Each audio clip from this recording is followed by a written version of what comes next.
Babu Owino tunampenda sana, lakini ile barabara Babu Owino ameanza kutupeleka ni njia mbaya. Sababu gani? Anaenda mbio sana. Babu Owino anaenda speed mbaya. Babu Owino anataka Wajaluo wapigane wenyewe kwa wenyewe.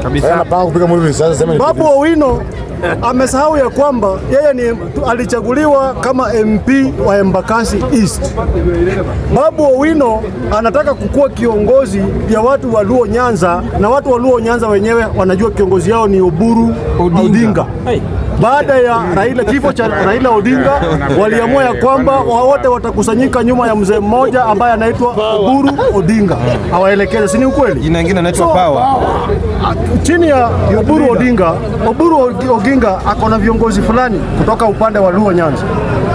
Kuna gavana mama shujaa anaitwa Simba Gladys Wanga na Wangaya Nyasuna. Tukiongezea hapo tuko na mheshimiwa James Orengo ambaye amepotea njia. James Orengo awache kupoteza mandugu zetu wa Jaluo, na tunamwambia ukweli. James Orengo alikuwa anapinga hata baba. James Orengo akiwa bado ako na baba anaenda anachipinga baba.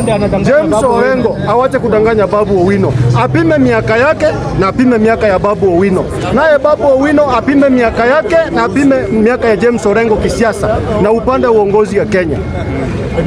Tukishamaliza hayo ya mwisho, Babu Owino anatuambia kwamba anataka ugavana Nairobi. Anataka ugavana Nairobi na anasahau ya kwamba kama unataka ugavana Nairobi, mbona hapigani Nairobi? Anaenda kupigana vita ya wenyewe huko. Kama anataka kuwe gavana Nairobi, aanzie hapa, achukue kiti ya gavana Nairobi, ndio kisha baadaye polepole tutamuinua, tumwambie bwana kijana yetu umetosha, sasa hizi enda kwa president. Hiyo ndo tunataka. Lakini kuna wazee wengine ni wazee lakini wameharibika. Orengo ameharibika. Babu Owino, na kuomba kwa unyenyekevu, tunakuheshimu na tunakupenda, toka kwa giza.